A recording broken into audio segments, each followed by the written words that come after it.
Puji Tuhan, Dia Allah kita yang baik, Dia Allah kita yang luar biasa. Hari ini kita sampai kepada firman tentang hak waris sebagai anak.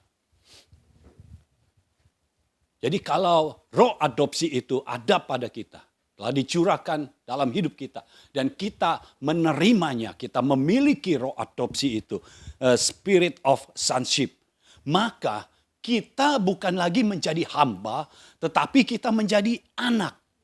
Dan sebagai anak, kita memiliki hak waris. Hamba tidak pernah memiliki hak waris. Semua hamba, kalau sudah putus hubungan dengan Bapa, kalau sudah putus hubungan dengan Allah, maka selesai. Tetapi seorang anak tidak pernah akan ada kata pensiun. Tidak pernah akan ada kata putus hubungan. Karena seorang anak akan terus terikat dengan bapaknya. Itu sebabnya hanya seorang anak yang bisa memiliki hak waris. Dia Allah kita yang luar biasa. Segala sesuatu berasal dari Tuhan. Inisiatifnya berasal dari Allah sendiri. Kalau Tuhan tidak berinisiatif untuk memberikan roh adopsi kepada kita, jangan harap kita bisa menerima warisan. Kita tidak akan menerima apa-apa dari sorga. Tetapi karena Tuhan berinisiatif. Loh, saudara harus tahu. Kita manusia. Apa yang harus kita banggakan? Nggak ada. Bahkan firman Tuhan berkata kesalehan kita. Artinya perbuatan kita yang paling baik sekalipun. Kesalehan kita itu seperti kain kotor. Artinya apa? Nggak ada gunanya, nggak ada faedahnya. Kalau bukan Tuhan yang berinisiatif. Kalau bukan Tuhan yang mencurahkan anugerahnya dalam hidup kita. Maka kita ini bukan siapa-siapa. Dan sampai selama-lamanya kita tetap bukan siapa-siapa. Tetapi karena Tuhan mencurahkan anugerahnya. Tuhan memberikan spirit of sonship. Mencurahkan roh adopsi dalam hidup kita. Sehingga kita dipindahkan. Yang tadinya kita hidupnya menjadi seorang hamba, dipindahkan menjadi seorang anak. Tadinya kita hidup di bawah roh perbudakan. Karena hamba adalah budak. Ada roh perbudakan di situ. Sekarang kita berubah menjadi anak. Ada roh yang diperanakan kembali. Atau roh adopsi. Kita diperanakan kembali. Atau kita dilahirkan kembali. Nah, ini bukan inisiatif kita. Ini inisiatifnya Tuhan. Tetapi kalau engkau mau masuk menerima spirit of sonship itu, roh adopsi itu, engkau harus mengikuti langkah-langkah dari Tuhan. Karena Tuhan kita bukan Tuhan yang sembarangan. Lo menyebut nama Tuhan aja gak boleh sembarangan. Artinya Tuhan kita bukan Tuhan yang sembarangan. Siapa aja diangkatnya jadi anak. Semua ini memang, semua anugerah ini diberikan untuk semua orang. Tetapi orang-orang yang meresponi yang akan dijadikan anak. Kalau orang yang tidak meresponi, untuk apa? Artinya hanya orang-orang yang meresponi akan memiliki roh seorang anak. Dan ketika roh seorang anak sudah kita miliki, maka Tuhan menjanjikan warisan kepada kita.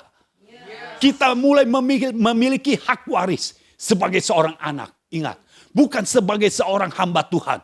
Tapi sebagai seorang anak, sebagai seorang hamba, engkau akan digaji, engkau akan diberikan upah. Tetapi sebagai seorang anak, engkau tidak diberikan upah. Karena apa yang Bapamu miliki, itulah milikmu juga. Jadi untuk apa engkau diberi upah? Apa yang menjadi milik Bapamu, menjadi milikmu juga. Bapamu punya mobil, itu mobilmu juga. Bapamu punya rumah, itu rumahmu juga. Jadi kita tidak mendapatkan upah sebagai seorang anak. Tapi kita akan menerima warisan. Kapan warisan itu didapat? Pada saat kita sudah dewasa. Alkitab mencatat kalau kita sudah akil balik. Ya, di hukum Indonesia yang dulu saya belajar, umur 21 tahun. Seorang anak baru boleh menerima warisan dari bapaknya. Jadi kalau di bawah itu dititip dulu oleh perwalian. Nah, kalau saudara sudah dewasa di dalam kerohanian, sudah dewasa di dalam roh, maka warisan itu akan segera saudara miliki. Ini luar biasanya. Kalau di dunia ini kita menerima warisan, kalau orang tua kita sudah meninggal. Tetapi waktu roh adopsi ada pada kita, kita berpindah ya dari kerajaan dunia kepada kerajaan sorga. Kita berpindah, kita memiliki Bapa yang tidak bisa meninggal. Dan ajaibnya dan luar biasanya inilah kasih Tuhan kepada kita. Walaupun Bapa kita tidak pernah meninggal, tetapi kita tetap bisa menerima warisan. Oh, haleluya. Itulah kasih anugerah Tuhan yang luar biasa. Itu sebabnya dia disebut Allah yang maha kasih. Dia sangat mengasihi. Kalau tungguin Bapak kita yang baru meninggal, nggak bisa. Nggak pernah meninggal. Karena dari dulu, sekarang sampai selama-lamanya, Bapak kita kekal. Itu sebabnya kita menjadi berbeda. Ingat, engkau memang awal-awal hamba. Engkau diperbudak oleh roh perbudakan. Tetapi ketika roh adopsi datang dalam hidupmu, engkau dipindahkan. Ketika dipindahkan, engkau menjadi orang yang merdeka. Engkau bukan budak lagi, engkau bukan hamba lagi. Engkau adalah anak. Oh, haleluya. Beda saudara. Seorang hamba, kalau mau masuk ke rumah, apalagi mau bertemu dengan Bapak, buat appointment dulu. Ya, telepon dulu. Teleponnya nggak langsung ke Bapak. Telepon ajudan dulu. Itu juga kalau ajudannya mau terima. Kalau ajudannya nggak mau terima, ya udah. Ya. Nggak gampang. Enggak, sekarang saya mau berjumpa dengan raja di atas segala raja. Mau ketemu, enggak gampang. Hamba mau ketemu, nanti dulu ketemu pengawal yang di depan aja. Itu hamba, enggak heran. Waktu orang-orang belum menjadi anak, belum tahu posisinya sebagai anak. Dia ketemu Tuhan susah. Orang-orang bilang, Tuhan bicara kepada saya. Dia bingung. Kok saya nggak pernah dengar ya? Kalau dia bapakmu, artinya engkau pasti bisa mendengar dia berbicara. Kalau dia bapakmu, artinya engkau bisa berkata-kata kepada bapakmu. Perhatikan, kalau seorang anak, apa telepon dulu? Telepon ajudan bapaknya. Pak ajudan, saya mau ketemu sama bapak saya. Nggak ada. Dia buka pintu, dia main masuk aja. Ajudan berani melarang. Kalau ajudan yang berani melarang, ajudannya akan dipecat. Mau pangkatnya apa kek? Mau bintangnya 4, 5, terserah. Walaupun ajudan gak ada yang bintang 4, 5. Tapi seandainya itu ada, ajudan yang seperti itu juga dipecat. Karena anak walaupun tidak punya bintang, tapi hubungan ikatan janji dengan Bapak itu yang luar biasa. Saudara tahu, ketika roh adopsi ada di dalam hidup kita, kita dipindahkan dari seorang hamba, dari roh perbudakan menjadi seorang anak, roh yang merdeka. Ketika engkau ada di saat seperti itu, langsung terjadi hubungan ikatan janji. Dan saudara harus tahu, ikatan janji itu tidak bisa diputuskan. Tidak bisa main putus saja. Nggak demen, putus. Ya, itu bukan seperti hubungan pertemanan. Lagi nggak suka, kita putus hubungan dulu. Nanti giliran perlu, ayo kita nyambung lagi. Kita bukan partai politik. Kita anak Tuhan. Kita anak raja. Kalau kita anak, kita punya hubungan ikatan janji dengan Bapa kita. Dan Bapa sudah menyatakannya bahwa kita memiliki hak waris. Roma 8 ayat 17 sampai 18. Haleluya. Roma 8 ayat 17 dan 18. Dan jika kita adalah anak, maka kita juga adalah ahli waris. Ya, saudara baca itu. Dan jika kita adalah anak, bukan hamba. Jika kita adalah anak, maka kita juga adalah ahli waris. Jadi begitu kita menjadi anak, roh adopsi bekerja dalam hidup kita, mengadopsi kita menjadi seorang anak kerajaan. Lalu secara otomatis nama kita tercatat sebagai ahli waris. Haleluya. Begitu kita menjadi seorang anak, listnya nambah nama kita. Ada nama kita di situ. Oh, tidak bisa tidak. Kalau sorga menyediakan apapun juga. Dan ketika mau dicurahkan, kita adalah bagian yang menerimanya juga. Kita adalah orang yang menerima bagian dari persediaan sorga juga. Karena nama kita sudah ada di dalam list itu. Tidak bisa tidak. Itu pasti. Karena sudah tercatat. Kita juga adalah ahli waris. Ahli waris artinya orang yang bisa menerima warisan. Dan orang yang sah. Kita itu sah. Kalau kita hidup diberkati Tuhan, itu kita sah. Itu sah. Pakai meterai 10.000. Sah banget. Ya. Kalau kita hidupnya dapat berkat dari Tuhan terus. Saya bilang dapat berkat dari Tuhan ya, bukan dapat uang. Seringkali orang konotasinya berkat dari Tuhan adalah uang. Enggak. Engkau bisa berhubungan dengan Tuhan, itu berkat yang luar biasa. Engkau bisa diterima oleh Bapa, itu berkat yang luar biasa. Engkau begitu berdoa, hadirat Tuhan turun, itu berkat yang luar biasa. Banyak berkat yang luar biasa. Jadi kita bisa hidup di dalam berkat Tuhan. Karena kita memang ahli waris. Haleluya. Lalu selanjutnya, maksud ahli waris itu adalah orang-orang yang berhak menerima janji-janji Allah yang akan menerimanya bersama-sama dengan Kristus. Oh, haleluya. Orang yang berhak. Berhak, saudara. Saudara punya hak. Oh, saudara nggak tahu betapa besar kekuatan sebuah hak. Kalau saudara punya hak untuk memilih, untuk menentukan, artinya hak saudara itu sah, resmi, dan tidak bisa diganggu-gugat. Saudara punya hak untuk menerima janji-janji Allah. Hak itu ada padamu. Jadi kalau engkau menentukan, engkau memakai hakmu untuk menerima janji Allah, kecuali kalau engkau tidak mau memakai hakmu. Sama seperti kalau ada pemilihan, pemilu, saudara berhak memilih. Dan tidak boleh ada orang yang intervensi. Saudara memilih, menentukan siapa yang akan kau pilih. Tetapi engkau juga berhak untuk tidak memilih. Kan punya hak untuk memilih. Artinya kau punya hak juga untuk tidak memilih. Nah sekarang engkau adalah ahli waris.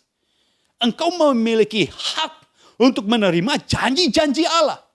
Artinya engkau akan menerima janji-janji Allah itu. Bukan satu janji, tapi janji-janji. Banyak berarti. Kecuali kalau engkau tidak mau menerima janji-janji Allah, baru engkau tidak akan menerimanya. Tetapi sepanjang engkau memakai hakmu sebagai seorang anak, sepanjang engkau memakai hakmu untuk menerima janji-janji Allah, sepanjang itu pula engkau akan menerima janji-janji Allah. Dan kepastiannya di mana? Kepastiannya adalah yang akan menerimanya bersama-sama dengan Kristus. Ini kepastian kita untuk menerima janji Allah. Untuk menerima janji-janji Allah. Untuk menerima semua penggenapan firman. Kita menerimanya bersama-sama dengan Kristus. Ini seperti meterainya. Kita menerima bersama-sama dengan Kristus. Bayangkan saudara. betapa Tuhan mengasihi kita. Dia sangat mengasihi kita. Sampai dia tidak peduli latar belakangmu di muka bumi ini. Engkau dari keluarga yang mana, tidak peduli. Engkau dari keluarga kaya, keluarga miskin, keluarga yang damai sejahtera, keluarga yang tidak ada damai, tidak peduli. Dia tetap mencurahkan roh adopsinya untuk semua orang. Dan bagi yang mau menerimanya, mengikuti langkah-langkahnya, meresponinya dengan tepat, maka secara otomatis orang itu berpindah. Kehidupannya berpindah. Apapun latar belakangmu, langsung kehidupanmu berpindah. Engkau menjadi anak kerajaan. Itu sebabnya ketika roh adopsi ini bekerja dalam hidup kita, ya, kita menjadi anak kerajaan, maka keberadaan kita tiba-tiba saja bisa berubah. Orang yang dulu mungkin ada di atas kita, tiba-tiba kita jauh melampauinya. Kenapa? Karena ada roh adopsi. Ingat, yang mengadopsi kita adalah raja di atas segala raja. Dan kita anak dari raja di atas segala raja. Raja yang mana di dunia ini yang paling berkuasa. Nah ini raja di atas segala raja.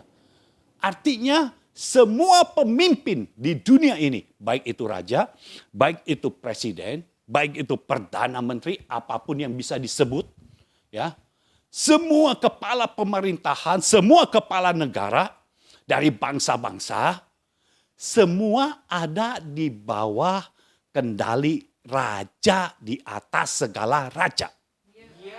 Artinya kalau raja di atas segala raja mau mengganti, dia akan ganti.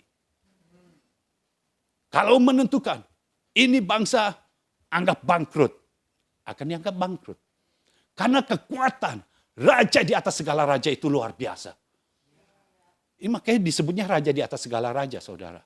Karena sistemnya bukan demokrasi. Ini bukan yang dipilih.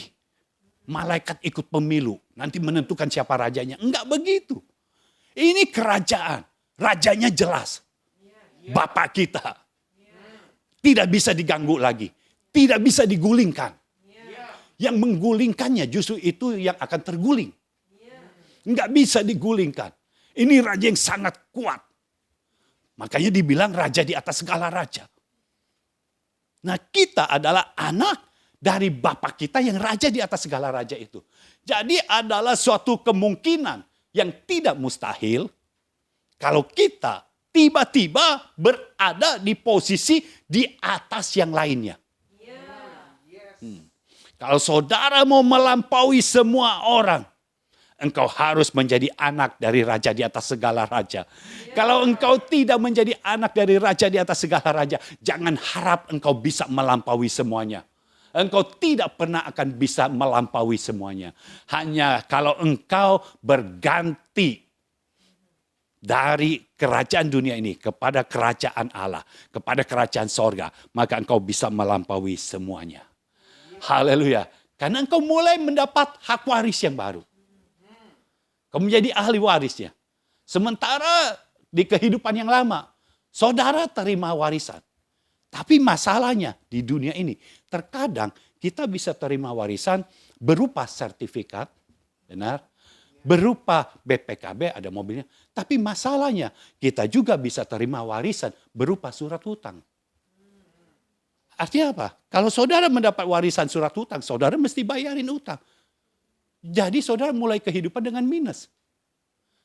Tetapi ketika engkau pindah ke kerajaan Bapa di sorga. Haleluya. Langit, bumi, laut beserta dengan isinya. Milik Bapa di sorga. Milik Tuhan kita. Bagaimana mungkin pemilik segalanya punya hutang? Enggak ada. Yang tinggal di bumi yang berhutang. Yang pada ngontrak ini udah pada bayar belum? Ya. Jadi ketika kita masuk, diadopsi oleh Bapa kita, oleh Raja di atas segala raja, surat hutang kita dihapus. Engkau melakukan kesalahan ini, kesalahan itu. Di sini surat hutangnya sudah dihapus. Sudah tidak ada surat hutang lagi. Yang akan kau terima adalah janji-janji Allah. Nah, kenapa saudara? Kenapa engkau menerima janji-janji Allah aja itu cukup sebagai ahli waris? Engkau mungkin tidak terbiasa dengan janji. Karena biasa kalau engkau dijanjikan oleh orang, orangnya lupa. Tapi ketahuilah, kita punya Bapa yang kalau sudah berjanji tidak pernah akan lupa. Di dunia ini mungkin kalau engkau kerja, diberitahu oleh atasanmu, 3 bulan lagi saya akan naikkan kamu, saya akan promosi kamu ya. Terus 3 bulan lagi kalau kita ingetin, kitanya dimarahin. Mau promosi aja, emang kerja kamu udah bagus. Kan Bapak yang ngomong, kapan saya ngomong? Mana suratnya? Ya nggak ada, ngomong masa pakai surat. Kalau surat kan diketik atau ditulis. Tapi kalau di kerajaan Bapak kita, begitu Bapak kita ngomong, artinya itu sudah tercatat. Itu ada di dalam list. Saya bisa membayangkan ada satu kertas. Karena ini hanya kertas di bagian saya. Ini dari satu buku, tapi saya bisa lihat. Ada nama saya ada di dalam list. Ada Mulyono Sakaria di situ. Lalu di bawah nama Mulyono Sakaria ada janji-janji Allah. Setiap kali Tuhan berjanji tertulis di situ, tertulis di situ, tertulis di situ. Itu tertulis bukan untuk mengingatkan Tuhan, karena Tuhan kita pasti ingat. Itu tertulis untuk membuktikan kepada saudara bahwa engkau menerima janji yang pasti akan digenapi. Janji apa? Engkau lihat. Samain catatannya sama catatan sorga. Janji apa yang sudah Tuhan berikan kepadamu. Lalu engkau mulai list. Kalau itu benar janji Tuhan, pasti akan digenapi. Tetapi syaratnya engkau menjadi anak. Ya. Lalu lanjut ya. Yaitu, jadi ini yang akan dilakukan. Kalau engkau mau menerima janji-janji Allah yang menerimanya bersama-sama dengan Kristus. Yaitu jika kita menderita bersama-sama dengan Dia. Bersama-sama dengan siapa? Dengan Kristus. Supaya kita juga dipermuliakan bersama-sama dengan Dia. Dengan Kristus. Loh, kok janji Allah adalah menderita bersama-sama dengan Dia? Ini salah nulis nggak? Enggak. Kalau salah nulis saya tip X. Ini nggak salah. Dan ini baru terbuka saja. Kalau kita menderita bersama-sama dengan Dia, bersama-sama dengan Kristus, dan kita dipermuliakan bersama-sama dengan Kristus, ini adalah hak kita untuk menderita bersama-sama dengan Kristus. Oh, ini sesuatu yang luar biasa. Ayat 18 baca dulu. Sebab aku yakin bahwa penderitaan zaman sekarang ini tidak dapat dibandingkan dengan kemuliaan yang akan dinyatakan kepada kita. Jadi, kita punya hak untuk menderita bersama-sama dengan Kristus. Dan kalau kita sudah menderita bersama-sama dengan Kristus, maka kita akan dipermuliakan bersama-sama dengan Kristus.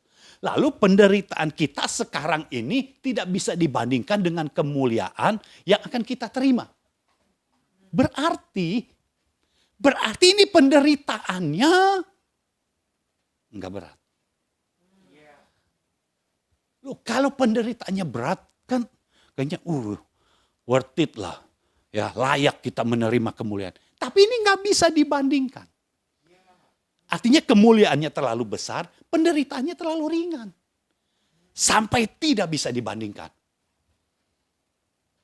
Saudara, kalau tidak bisa dibandingkan itu seperti itu. Ya, kalau saudara punya modal 100 ribu. Lalu saudara punya untung 100 miliar. Modalmu tidak bisa dibandingkan dengan keuntunganmu, benar? Tapi kalau engkau modalnya 1 juta, kau dapat untung 1 juta. Oh, ini wajar lah, modal 1 juta dapat 1 juta. sama gitu. Ini seimbang, sebanding. Tetapi firman Tuhan berkata, penderitaan yang kita terima sekarang ini tidak bisa dibandingkan dengan kemuliaan yang akan kita terima bersama-sama dengan Kristus. Nah, penderitaan yang seperti apa? Kenapa penderitaan itu malah menjadi hak kita? Artinya apa? Kalau kita bukan anak, kita tidak bisa memiliki penderitaan yang seperti ini. Penderitaan kita akan sama dengan penderitaan yang ada di dunia ini.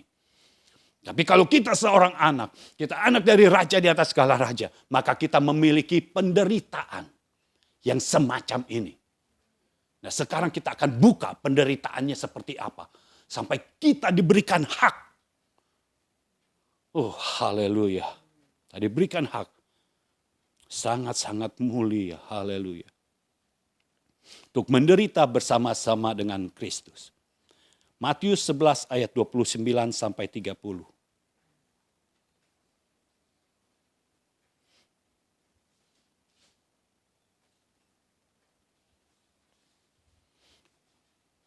Matius 11 ayat 29 dan ayat 30.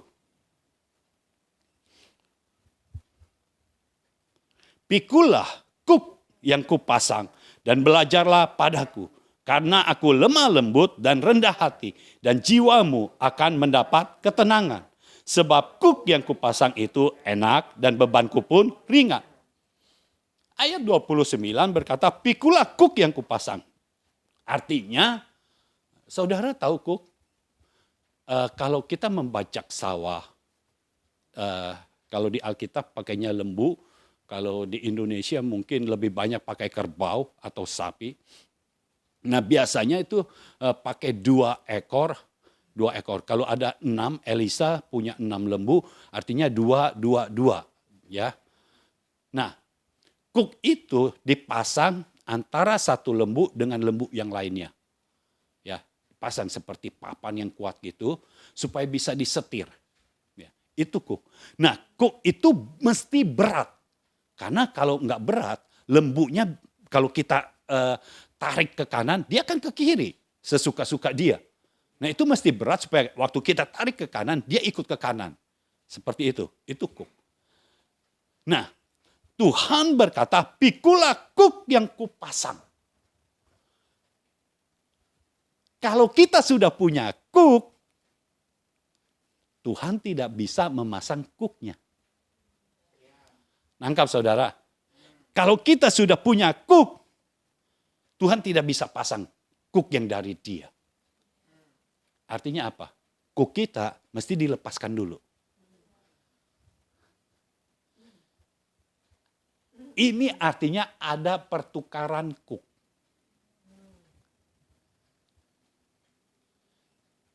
Ini poin yang pertama.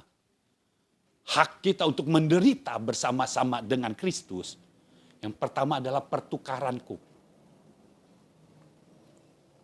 Jadi kuk yang ada pada kita, kuk yang berasal dari dunia ini, yang membuat kita susah, yang begitu menindih kita, berat, diambil oleh Tuhan. Diganti kuknya dengan kuk yang dipasang oleh Tuhan. Dan jenis kuk ini ternyata beda. Kalau kuk yang dipasang oleh dunia ini membuat kita harus mengikuti apa kata dunia. Kalau tidak ikuti hukum dunia, kita tidak bisa hidup. Kalau dunia berkata, kalau engkau mau dapat uang, kerja keras, mati-matian, gila-gilaan, habis-habisan. Dapat uang, lembur. Terus, selama masih muda, lembur terus. Nanti kalau udah tua, baru dapat menuai. Menuai apa? Kalau dari muda kita lembur-lembur terus, tua kita menuainya penyakit. Emang kalau sakit banyak uang enak? Nggak enak. Yang enak itu tetap sehat, tetap segar. Makanya Tuhan ganti kuknya. Nah, sifat dari kuk yang dipasang oleh Tuhan adalah enak. Dan bebannya ringan. Kalau saudara punya beban ringan, saudara larinya bisa cepat. Bayangkan kalau saudara bawa ransel, isinya batu bata. penuh batu bata. Ya. Atau saudara bawa karung beras deh, jangan yang berat-berat, yang 100 kilo aja. Saudara bawa, saudara lari, pasti akan susah. Karena itu berat. Itu kuk yang dari dunia. Tapi kuk yang dari Tuhan, ringan. Kita sama seperti bawa ransel, isinya cuma 1 kertas doang. Saudara mau lari bisa. Ya, mau jalan kemana bisa. Dan kuknya ini enak. Dipakainya enak. Kan kalau kuk dari dunia ini nggak enak. Leher kita bisa lecet-lecet saudara. Dipakein kuk begitu. Tapi ini kok enak. Bahannya ini enak loh. Ringan, nggak berat. Bukan dari baja. Ini dari apa? Pokoknya yang enak dan ringan. Kita nggak merasakan disetir-setir gitu. Tapi kita merasakan kemerdekaan. Itulah kuk yang dipasang oleh Tuhan. Nah yang jadi pertanyaan, lalu kuk kita itu dikemanain? Saudara harus tahu, ini sifatnya pertukaran. Artinya kuk yang seharusnya kita pikul, jadi Yesus yang pikul. Karena bersama-sama dengan Kristus. Jadi Kristus, Yesus yang memikulnya. Sedangkan kuk yang ada pada Yesus dipasang ke kita, kitanya supaya nggak berat. Tetapi kuk yang harusnya kita pikul, dipikul oleh Yesus. Oleh Kristus. Ya. Filipi pasal 2.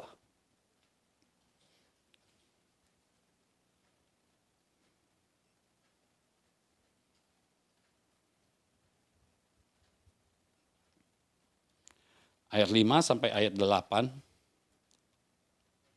Filipi pasal 2 ayat 5 sampai ayat 8. Hendaklah kamu dalam hidupmu bersama menaruh pikiran dan perasaan yang terdapat juga dalam Kristus Yesus. Yang walaupun dalam rupa Allah tidak menganggap kesetaraan dengan Allah itu sebagai milik yang harus dipertahankan. Melainkan telah mengosongkan dirinya sendiri dan mengambil rupa seorang hamba. Dan menjadi sama dengan manusia. Dan dalam keadaan sebagai manusia, ia telah merendahkan dirinya dan taat sampai mati. Bahkan sampai mati di kayu salib.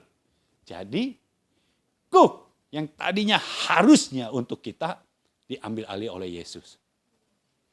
Itu sebabnya firman Tuhan katakan, biar kita di dalam hidup kita bersama, menaruh pikiran dan perasaan yang terdapat juga dalam Kristus Yesus. Artinya kita punya pikiran dan perasaan yang sama seperti Yesus. Apa maksudnya? Walaupun dalam rupa Allah tidak menganggap kesetaraan dengan Allah itu sebagai milik yang harus dipertahankan. Yesus adalah anak Allah. Artinya dia setara dengan Allah. Melainkan telah mengosongkan dirinya dan mengambil rupa seorang hamba. Kenapa Yesus mengambil rupa seorang hamba? Supaya kita menjadi anak. Ini pertukaran. Terus terang saudara, ketika saya siapkan bahan ini dan Tuhan memberikan pengertian-pengertian ini, hati saya itu seperti teriris-iris. Karena benar-benar saya bisa merasakan kasihnya Tuhan kita. Sampai saya berkata, tidak heran Allah disebut Maha Kasih. Saudara seringkali tahu Allah kita itu tegas. Ya, Allah kita itu berdaulat, berkuasa. Sampai kadang kita lupa Allah itu Maha Kasih. Karena kita kadang merasa, kok saya nggak dikasihi? Saudara harus tahu, sebelum engkau mengenal dunia ini, engkau sudah ditebus oleh Tuhan Yesus. Dan ini yang dilakukan oleh Yesus. Engkau yang tadinya hamba, dijadikan anak. Yesus yang anak mengambil rupa seorang hamba. Supaya terjadi pertukaran. Itu sebabnya kuk yang harusnya engkau pikul, salib yang harusnya engkau pikul, dipikul oleh Yesus. Yang engkau pikul salib yang dari Yesus, kuk yang dari Yesus, yang enak dan ringan itu. Sedangkan salibmu itu berat. Saudara tahu salibmu itu berat. Kau baca di kitab Injil. Yesus ketika memikul salib. Sampai prajurit-prajurit suruh Simon dari Kirene membantu Yesus pikul salibnya. Kenapa? Karena berat. Saudara bisa bayangkan, salib itu dipasang ya secara vertikal. Jadi harus kuat. Karena banyak angin, dipasangnya di bukit, di atas bukit. Jadi itu kayu mesti kuat. Berat. Tidak enak. Tapi Yesus menggantikan engkau. Itu kasihnya. Untuk menjadikan engkau dari seorang hamba menjadi seorang anak. Inilah pengorbanan yang telah dilakukan oleh Yesus. Dia menukar beban kita, dia menukar kuk kita. Salib yang seharusnya menjadi bagian kita. Karena kita manusia berdosa kan. Yang seharusnya menjadi bagian kita, sudah tidak menjadi bagian kita lagi. Kita hanya memikul kuk yang dipasang oleh Yesus. Yang enak dan ringan. Lalu kalau saudara sudah seperti itu, masihkah kita tidak bisa mengucap syukur untuk Tuhan? Dia Allah kita yang luar biasa. Dia mengosongkan dirinya. Padahal dia punya kuasa. Sampai dia berkata, waktu Petrus di Taman Getsemani, dia keluarin pedang, dia memutuskan telinga dari hamba seorang imam besar. Yesus berkata, sarungkan kembali pedangmu. Lalu saudara tahu, itu telinga yang sudah putus oleh Petrus, diambil oleh Yesus, ditaruh lagi, nempel lagi. Yesus punya kuasa yang demikian besar. Dan Yesus berkata, emang kamu pikir aku tidak bisa memanggil para malaikat untuk mengalahkan ini semua? Yesus punya kuasa itu. Tapi dia tidak memakainya. Untuk apa? Supaya engkau bisa menjadi seorang anak. Untuk engkau menjadi seorang anak, Yesus sudah melakukan bagiannya. Sekarang tinggal saudara yang melakukan bagiannya. Ingat 7 langkah itu. Saudara ikuti. Sampai benar-benar 7 langkah untuk menerima roh adopsi itu. Benar-benar sudah engkau jalani. Sehingga engkau bisa menerima hak ini. Makanya menderita bersama-sama dengan Kristus itu merupakan hak. Karena sementara yang lain harus menderita, memikul salib yang berat itu. Yang bisa membuat sakit. Tetapi kita diberikan hak untuk menerima kuk yang dari Tuhan. Bukan salib dari dunia ini. Sehingga membuat kita hidup dalam kemerdekaan.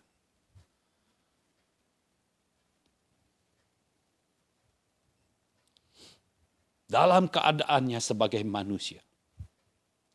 Ia telah merendahkan dirinya dan taat sampai mati. Bisakah kita memiliki pikiran dan perasaan yang sama seperti Kristus? Kita mengosongkan diri kita. Artinya apa? Kita tidak peduli dengan keinginan kita. Kita tidak peduli dengan kehendak kita. Bahkan kita tidak peduli dengan cita-cita kita. Apa yang Tuhan mau dari kita, itulah yang kita akan jalani.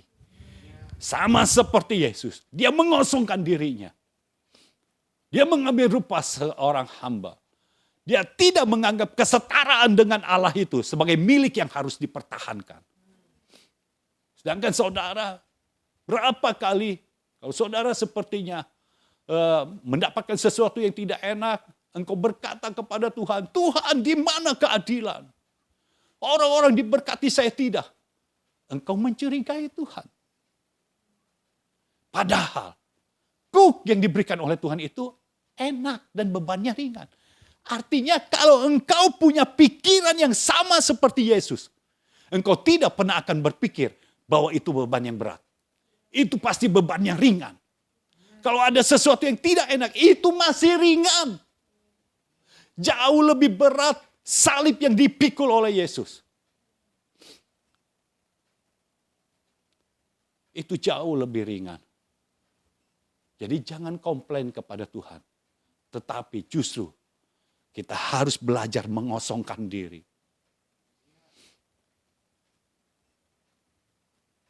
Belajar mengosongkan diri. Sampai kehendak Tuhan ada di dalam kita. Sampai cita-cita kita, ambisi kita hilang semua. Yang ada adalah keinginan dari Tuhan. Isi hati Tuhan ada di dalam hati kita. Sehingga ketika kita melangkah, yang kita ingini adalah melakukan kehendak-Nya. Yang kita ingini dalam hidup ini adalah mengenal Tuhan dengan lebih lagi. Sampai rupa kita benar-benar menjadi seorang anak. Kalau Yesus mengambil rupa seorang hamba, kita ambil rupa seorang anak. Sampai kita menjadi seorang anak. Anak yang berkenan kepada Tuhan. Bukan seperti anak bungsu, anak yang hilang. Bukan seperti anak sulung, anak yang mencurigai bapaknya juga. Tetapi kita adalah anak yang berkenan kepada Tuhan. Kita mau melakukan segala sesuatu yang merupakan isi hati Tuhan. Kosongkan dirimu. Biar di dalam hidupmu hanya ada firman Tuhan. Hanya ada kehendak Tuhan. Hanya ada keinginan Tuhan. Dan tahukah saudara, masa-masa sekarang ini, Tuhan sedang mencurahkan isi hatinya kepada orang-orang benarnya. Apa isi hatinya? Bangkitkan orang-orang benar yang lain. Bangkitkan orang-orang lainnya. Itu isi hatinya. Kenapa? Karena Tuhan sudah mengutus para malaikatnya untuk membuka jalan bagi kita. Supaya setiap kali kita melakukan kehendak Tuhan, jalan-jalan terbuka. Tuhan sudah memberikan otoritas, sudah memberikan kita kunci kerajaan sorga. Itu sebabnya sorga sudah membackup kita. Ketika engkau melakukan kehendak Tuhan, sorga membackup kita. Jangan melakukan segala sesuatu sesuai dengan keinginanmu sendiri. Jadi lakukan segala sesuatu sesuai dengan keinginan Tuhan.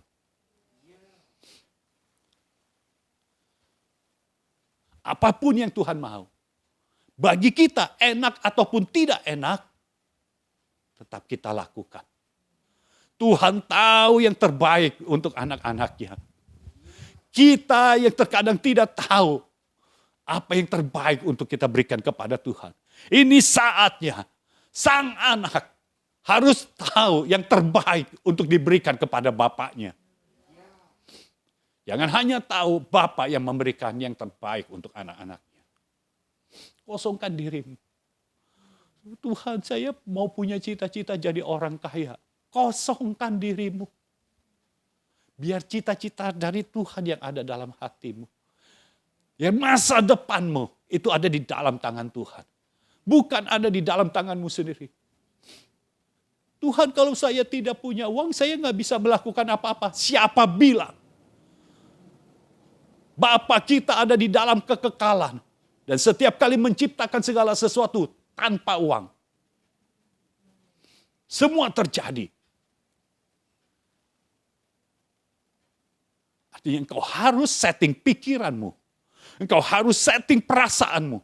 Supaya sama seperti Kristus. Itu artinya menderita bersama-sama dengan Kristus. Engkau diberikan yang enak dan ringan. Yang berat-berat sudah dipikul oleh Yesus. Dia memikulnya. Sampai pakai orang lain, Simon dari Kirene. Yesus tidak lari. Yesus tidak lari. Yesus tetap jalan menuju Golgota. Berapa banyak para hamba Tuhan yang seringkali memberi kesaksian. Ketika Tuhan panggil, mereka lari.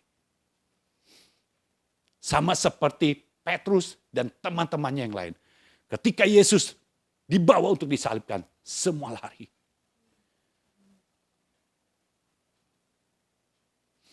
Tapi saatnya sudah tiba. Kasih dari Tuhan mengalir dengan luar biasa ke dalam setiap hati. Para hamba Tuhan yang dulu pernah menyerahkan hidup ke dalam tangan Tuhan. Saya bernubuat hari ini dengan kasih-Nya.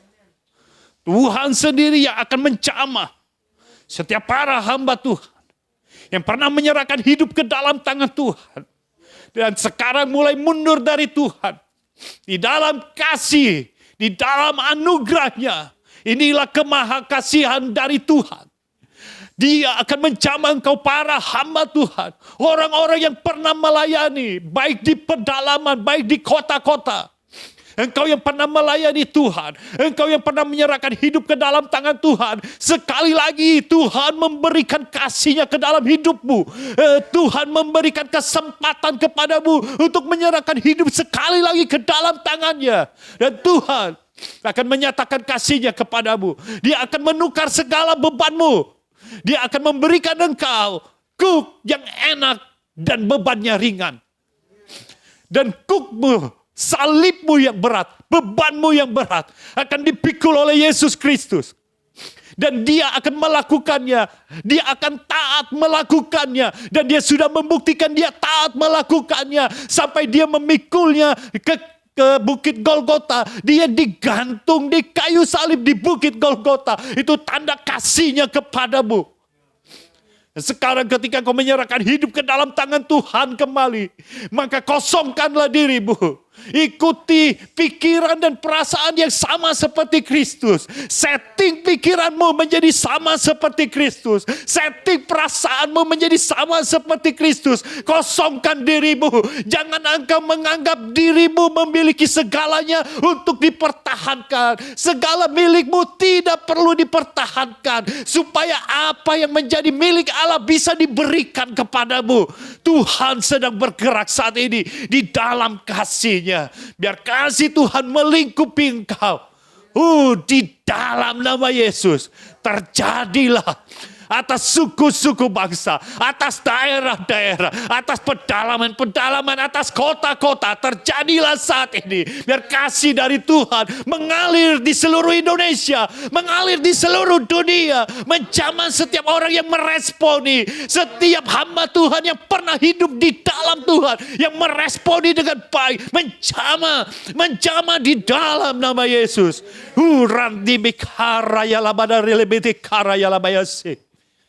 Haleluya.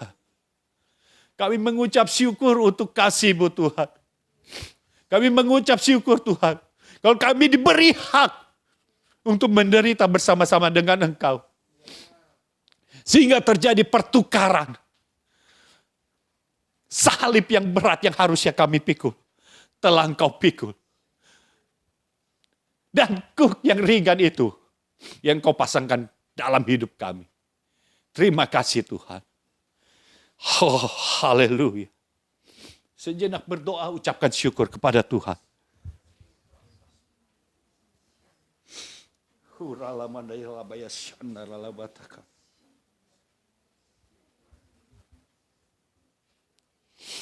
Haleluya, haleluya. Terima kasih untuk hak yang Engkau berikan Tuhan. Terima kasih kami menjadi ahli waris. Terima kasih Tuhan untuk semuanya. Terima kasih. Saya mau lanjutkan kembali soal pertukaran ini. Yang pertama tadi adalah soal kuk. Ditukar. Tetapi ada yang kembali ditukar oleh Tuhan. Yang selanjutnya. Penyangkalan.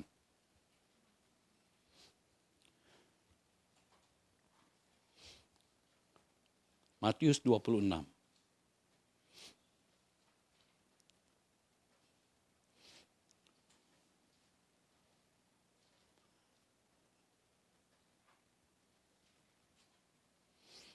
Matius 26 ayat 69.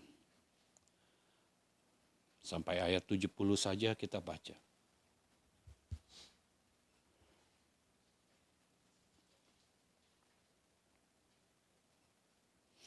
Matius 26 ayat 69 sampai 70.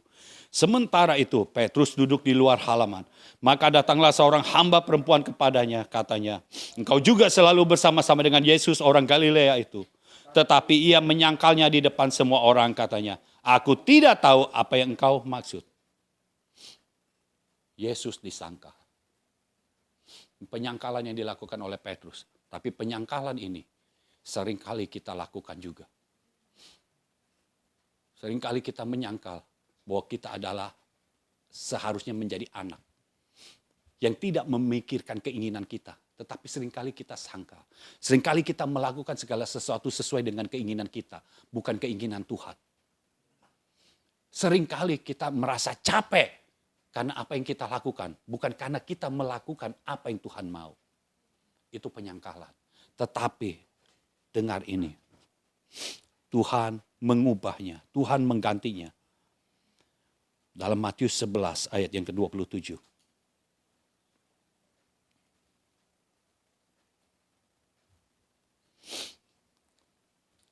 Matius 11 ayat 27. Semua telah diserahkan kepadaku oleh Bapakku. Dan tidak seorang pun mengenal anak selain Bapa. Dan tidak seorang pun mengenal Bapa selain anak. Dan orang yang kepadanya anak itu berkenan menyatakannya. Jadi dengan adanya roh adopsi. Dengar. Tidak ada yang mengenal Bapa selain anak. Jadi selain Yesus tidak ada yang mengenal Bapa. Dan tidak ada yang mengenal Yesus selain Bapa. Artinya kalau dari pihak Tuhan tidak berinisiatif menyatakannya dalam hidupmu, engkau tidak kenal Bapamu, engkau tidak kenal siapa Yesus. Tetapi penyangkalan yang kita lakukan, Tuhan tidak balas dengan menyangkal. Tuhan tidak menyangkal engkau di hadapan Bapaknya.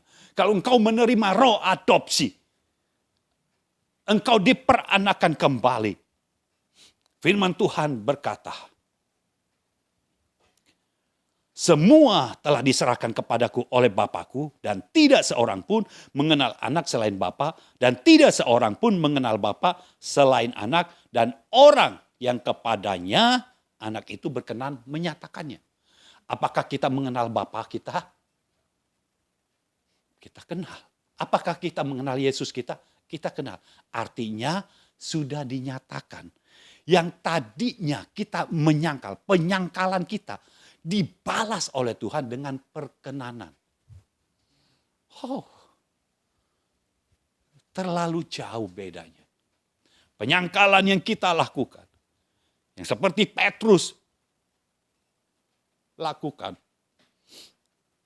dibalas dengan perkenanan untuk menyatakan.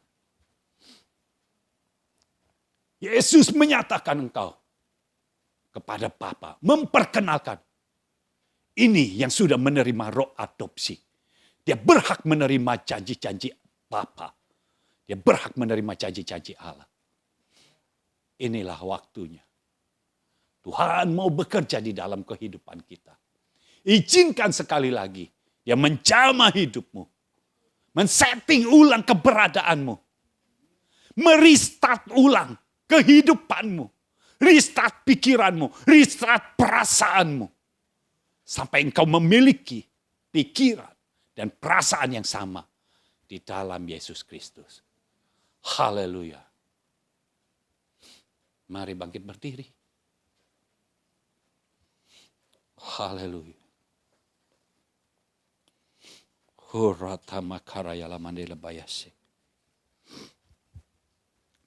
Tuhan, saat ini, biar engkau kembali memperkenan kami Tuhan. Kami mau taruh semua bentuk penyangkalan kami. Kami mau lupakan itu semua karena kami tahu itu seperti surat hutang. yang sudah dihapuskan oleh Engkau. Ini dosa kami yang sudah dihapuskan oleh Engkau. Dan sekarang kami menerima perkenanan dari Engkau untuk dinyatakan sebagai anak Allah di hadapan Bapa. Itu sebabnya ketika kami berdoa, kami memanggil nama Bapa, maka Bapa merespon kami. Oh, terima kasih Tuhan.